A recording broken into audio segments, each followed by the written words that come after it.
Rob and Slim Show. Yo, Rob and Slim, it's Devin. What's up, Devin, from the Sourtopics podcast? Yes, Sourtopics podcast. How are you doing? I'm so glad to be on your show. I'm doing good. How are you? Good. What is a sour topic?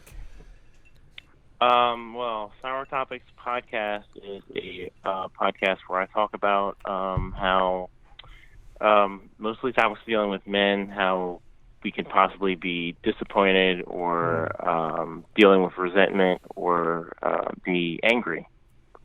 So there's lots of things that can possibly make that happen, and talking about issues that can make you angry. Most things... You calling 6 minutes late. I'm sour. Dang. I can say that encompasses like being a man. Like.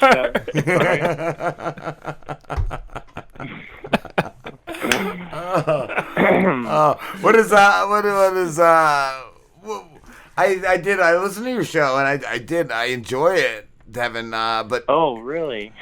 You had me cracking up. Some things you tackle are tough, like you did depression, but then there was one about jobs that had me cracking up. Like you talking about how shitty your job is and you got to be there, but your kid is just like blowing snot everywhere, and you got to take care of your kid, type of thing. Like you do have a way about you that does make me laugh.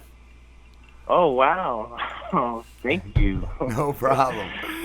I watch my my plays like religiously, like every hour. I'm like, you want to watch this?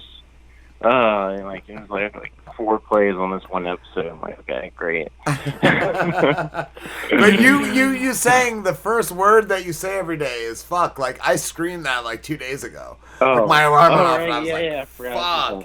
Yeah, dude, like you do. You hit on some amazing things. I'm like, yeah, that's me to a T. Oh. Love it. Well, I'm really glad you enjoyed it. I did. How long have you been doing this show for? A month. Okay. A month, and maybe, yeah. It's literally like whenever I can find time. I don't have like a schedule or anything. Okay, yeah, that's so crazy to me because we've been doing this like 6 years. Like it's cool to see somebody really? like just that's starting cool. out. Yeah. Yeah, but it's cool at the same time to find somebody that's that fresh. And so I do want to give you some advice right now because you had already stated that like you're religiously watching your plays and you're like, I only got 4 plays. Like, get it out of your head, bro. We've been doing this for 6 years. We get maybe 30, 40 plays, 60, something like that. But it takes time. It's a grind. You have to do it because you enjoy doing it. Do not base anything on how many plays you're getting or how many views you're getting. Just do it, bro. I kind of gave up on that. Yeah, Devin, I did. I kind of gave up on that like a long time ago because if you do that, it's gonna get in your head. Yeah, and then you're gonna quit, and that's no good. Like if you like doing this, just keep doing it and do it because you enjoy doing it. Stop looking at your plays. Just do it because it's fun. Yeah, but it is. I don't know. I tell you, like I'll tell you that, and then like if I get a negative iTunes reviews, I'll be like, "Fuck that guy!" Like, I'll be like, "Where's the guy live?" Like, yeah, no, it does. It gets you, and I know that guy's a troll, but it still bothers me. It still bothers me, and it will like ruin a week. Oh man. Oh man. Oh, that's so funny. But I was laughing too at your at the one episode, like I said, about jobs, just that it was called "Jobs Are a Shit Sandwich" because I've said that before. It's like it's a shit sandwich, and you're showing up to that job every day, and you're eating the shit sandwich they're putting on a plate right in front of you. Like you're going to it, like you're doing it. Yeah, like you complain about it, you fucking hate it, but you do it every damn day. Like I don't know. Yeah, I had like the worst part-time job recently ever. It was a Rural Farms, and I was doing the overnight shift, like 3 nights a week, when I already had a full-time job. It was just ridiculous. It was not worth the pain. complete shit sandwich. Oh my God! I remember once I think it was in my 20s. I was doing like you said, I was doing a day job and I had a night job, and it drains you to have two of those. So especially the overnight job. Like I remember one day I got home from the overnight job, and I was supposed to be at the other job in like 2 hours. I just fell asleep. I never made it. Never made it. Oh shit! Yeah. It sucked.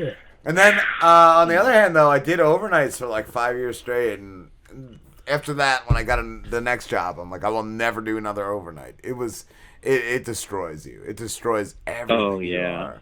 Oh. I feel you. What was the worst thing that happened doing that, dude? What was the what? The worst thing that happened doing that overnight job. What was it? When was it just like you had to call it quits? Fuck.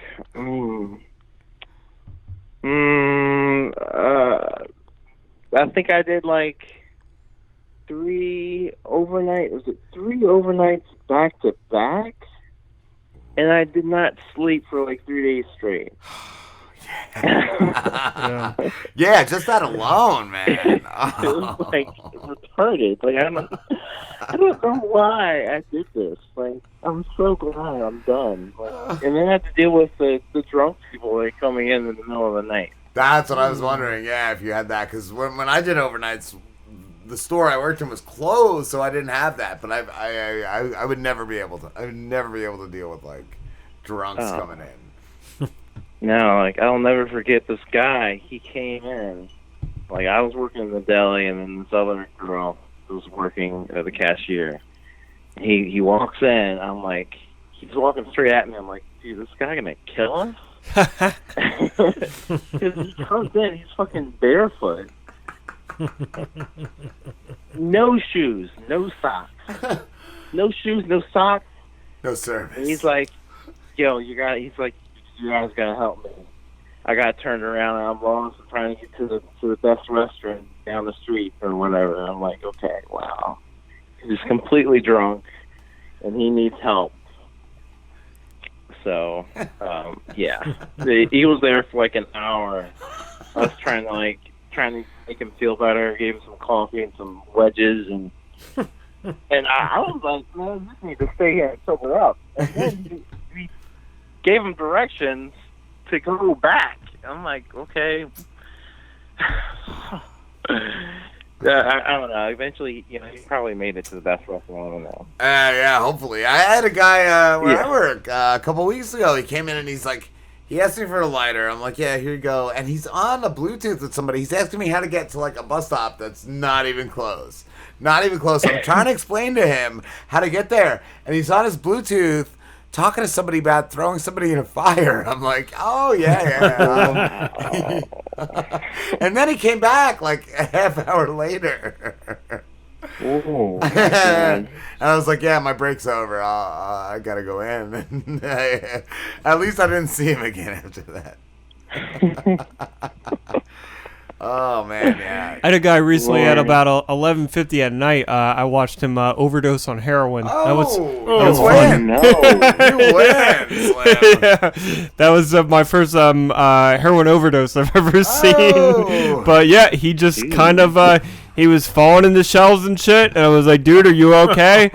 And he was like, yeah, I'm good. And he ran into an end cap. I don't know if you know what an end cap is, like a feature in a store. Yeah. He ran into like an end cap, collapsed holding a bottle of shampoo or some shit, and eventually like we got him to kind of move, and we got him up to like close to the doors, and then he just collapsed right before he got up to the doors, and we called the cops, and they Narcaned him, and yeah, he was like, yeah, he admitted to the cops. He's like, I was doing heroin. Wow. That's an epidemic. Yo, this was a fucking competition. You just won.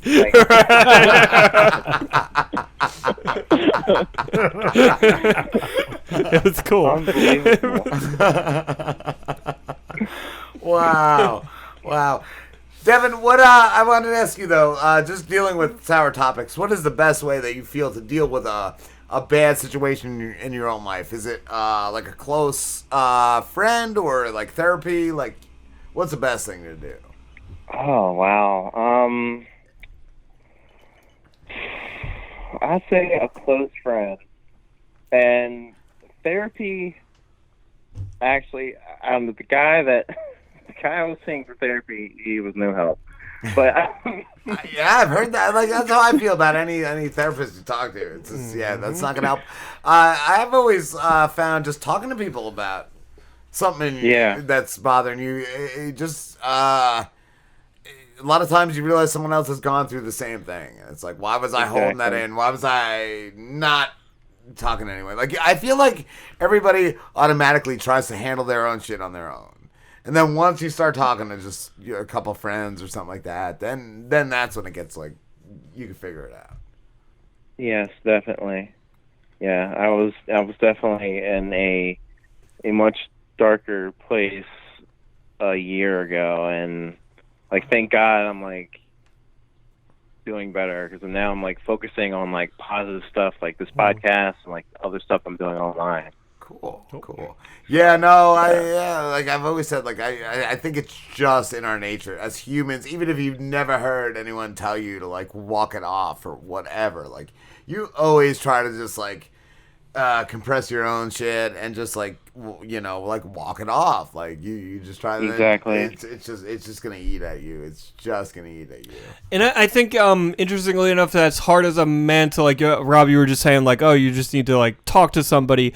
It's hard as a man, like you don't want to like talk about any of that shit that's depressing you to your buddies. Yeah. Right. So you rather pay a therapist to listen to you than have one of your buddies listen to you. I don't know that I've heard people that have like a certain therapist that just love that therapist. Like I don't know. I don't think I can commit to finding that one that's good. Like I don't know. Right. Oh, and I've found that going to the psychiatrist where I can actually get like medical, like drugs, like some type of antidepressant, that actually worked for me. Yes, I've done that too. Shit on antidepressants, but I don't really know what happened, but I feel like it's working for me. See, that's the only thing I had a problem with. Like, I took it and I felt great, and then after a few months, it wasn't. And I'm like, and they gave me a different one, and then same thing. After a few months, that one stopped working, and then I was just like, I'm gonna do this myself, and I did. But yeah, no, like that was the problem I found with those was that like after a few months, they just didn't work anymore. But, right. I don't know. But like I said, at first they were great. Right, it's a trial and error. Oh, I thought you were saying something, Slim. Oh no, He was just clearing I was just clearing my throat. Clearing his pubes. Yeah, my throat pubes. You want to know what our show is about? Like 3 or 4 segments ago, we had our buddy Slambo here dip his balls in soy sauce because we were trying to figure out if we've read an article that your balls have taste buds. We still don't know if they do or not. He says what he says. What he says is that he definitely tasted something, but he thinks it was his mind messing with him. He just burped up some Chinese food. Yeah, maybe I had eaten Chinese. I did eat Chinese food. Ironically. Right. So his balls did taste soy sauce, but there's other explanations. Placebo effect. Placebo effect. Placebo effect. Yeah. That's the funniest thing I've ever heard.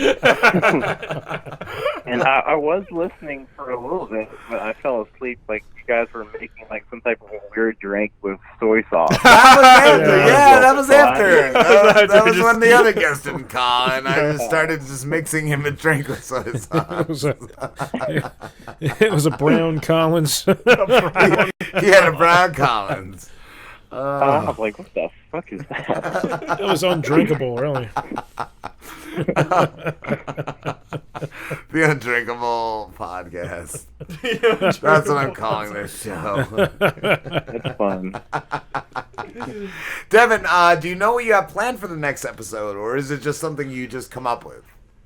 It's something I come up with, honestly. I wish it was more thought out. But I feel like I just need to get in the mode of actually doing it and then trial and error, and then I'll have a more structured thing that I do. Yeah, I feel I don't know, like we do the live thing, and just having the structured like live time is definitely helpful. Definitely helpful because you gotta get shit done by a certain time, like. But like whether or not whatever happens, like at 6 o'clock, yeah, we're doing the podcast. This is starting. I might not have anything to say, but I may. Yeah. It may just be his Tom Collins, whatever he drank, but it may be more. Right. And I wanted to ask too, Devin, where can everybody find you? Where can you find me? Yes. Sourtopics at Twitter. That's probably the best place to find me. I have a website, sourtopics.com, www.sourtopics.com, but it's not really much updated there. But Twitter is where you can find me. Cool, man. Cool. Thank you so much for talking to us, dude. Great. Thank you. Thank you for having me on. No problem, dude. Thanks for calling. We will All right. talk to you soon.